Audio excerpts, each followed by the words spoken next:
চোখ রাগাচ্ছে ডেঙ্গু। 7 মাসের চেয়ে ডেঙ্গু রোগী বেশি আগস্টে। চলতি সেপ্টেম্বরে ভয়াবহতা বাড়তে পারে আরো। ঋতু পরিবর্তনের ছক কিংবা পরিক্রমায় শরৎকাল চলছে। বর্ষা শেষে শরতে ডেঙ্গু নিয়ে উদ্বেগজনক পরিস্থিতি সৃষ্টি হবে তা অনেকটাই অনাকাঙ্ক্ষিতই ছিল। তবুও কেন এমন ভয়াবহ রূপ নিচ্ছে সে প্রশ্নের উত্তরে অনেকে জনসচেতনতার অভাব ও সিটি কর্পোরেশনের দায়িত্বহীনতার কথা তুলে আনছেন। এটি এমন একটি রোগ যা মানুষকে কষ্টের সর্বোচ্চ সীমাতে নিয়ে যায়। অবস্থা গুরুতর হলে সংকট পড়ে স্যালাইনের। হাসপাতালে পাওয়া যায় না সিট। রোগী তো বটেই, তার পরিবারের উপরেও যেন দুর্ভোগ নেমে আসে।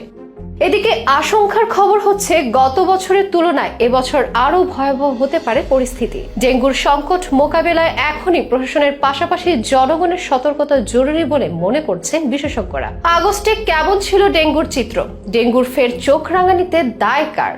ডেঙ্গু মোকাবেলায় কোন পর্যায়ে কি করণীয় এখন জানবো বিস্তারিত এই আয়োজনে।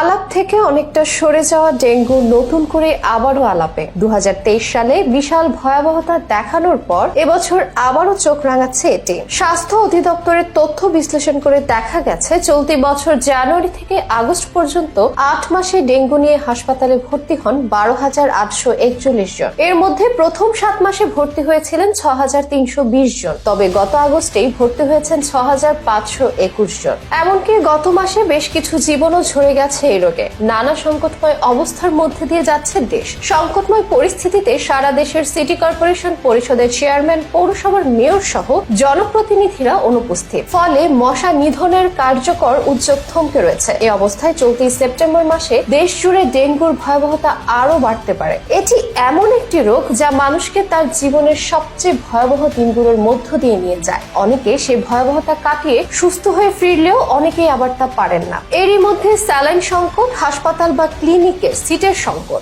গত বছর এসব হাড়ে হাড়ে টের পেয়েছিলেন অজস্র বাংলাদেশি। তবে এবছরও যে এমন অবস্থা হবে, শরতে ডেঙ্গু নিয়ে এমন উদ্বেগজনক পরিস্থিতি সৃষ্টির তা অনেকটাই অনাকাঙ্ক্ষিত বটে। এজন্য জনসচেতনতার অভাব ও সিটি কর্পোরেশনের দায়িত্বহীনতাকে দায়ী করছেন সচেতন মহলের মানুষেরা। এখন অন্তর্বর্তী সরকার কিভাবে এটিকে সামলায় সেটি যেন দেখার বিষয়। গত বছরের তুলনায় চলতি বছর এডিস মশার ঘনত্ব বেশ পরিলক্ষিত হচ্ছে। এডিস মশার ঘনত্ব বাড়া মানে ডেঙ্গুর প্রকোপও বাড়বে। ফলে চলতি বছর ডেঙ্গু একটি বড় সংকট হিসেবে দেখা দিতে পারে। সতর্ক না হলেই যেন বিপদ। মশা বংশ বিস্তার করে আবদ্ধ পানিতে। তাই ঘরের ভেতরে, বারান্দায়, ছাদে, এমনকি ভবনের আশেপাশে কোনো জায়গায় পানি জমে থাকতে দেবেন না। বাড়িতে জলজ উদ্ভিদ থাকলেও প্রতি 72 ঘন্টায় পাত্রের পানি বদলে ফেলুন। আর ডেঙ্গু জ্বরে যে কোনো উপসর্গ দেখা দিলে বিশেষজ্ঞ চিকিৎসকের পরামর্শ নেওয়া আবশ্যক। তবে ডেঙ্গু প্রতিরোধে মূল সতর্কতা দরকার সরকারি উদ্যোগে। জনস্বাস্থ্য বিশেষজ্ঞদের মতে সেপ্টেম্বর ও